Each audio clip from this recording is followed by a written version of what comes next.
ఎందరో త్యాగమూర్తుల త్యాగఫలం ఆంధ్ర రాష్ట్రం. నేడు ఆంధ్రప్రదేశ్లో ప్రజలు సుఖ సంతోషాలుగా ఉన్నారా? ప్రస్తుతం ప్రజల మధ్య ఉన్న కులాల కుంపట్లు ఎవరి కోసం? చంద్రయాన్ రాకెట్ యుగంలో కూడా వర్ణ విభేదాలు దేనికి సంకేతాలు? రాజకీయ పార్టీల నేతలు ఏం చెప్తున్నారు? నేటి కాలంలో ప్రపంచాన్ని శాసించే మన యువత మేధాశక్తి ఏం కోరుకుంటుంది? తెలుసుకోవాలంటే ఆంధ్ర యువగలం. ప్రజల మాటే మా నోట. సరే, అంతా అయిపోయింది, అందరూ వద్దన్నారు. అప్పుడు జగన్మోహన్ రెడ్డి వీళ్ళకి గుర్తొచ్చాడు. అరే అరే అరే రే మన పొట్టోడున్నాడు తాడేపల్లిలో, పొట్టబ్బాయ్.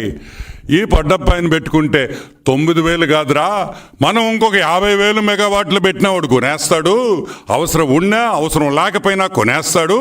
వాడి దగ్గరికి వెళతాంరా అని ఇక్కడికి వచ్చారు. ఎప్పుడొచ్చారు? 2011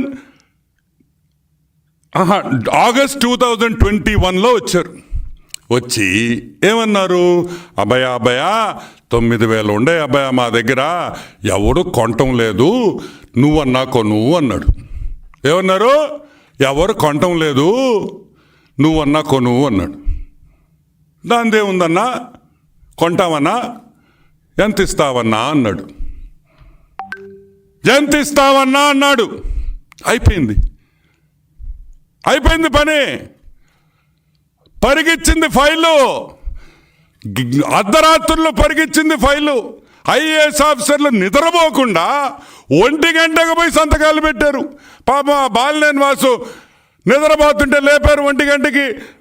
వాసు వాసు వాసు అన్నారు. వాసు బిత్తరపోయాడు. ఏంద్రా 1 గంటకు వచ్చి వాసు వాసు అంటున్నారు మా ఇంటికాడ అని. ఏమైంది అన్నాడు. అర్జెంటుగా సంతకం పెట్టు అన్నాడు. వాసన్న ఏమన్నాడా? అయిపోయిందా అంతా అన్నాడు. అయితేనే కదయ్యా నేను మీ దగ్గరికి వచ్చేదా అన్నాడు.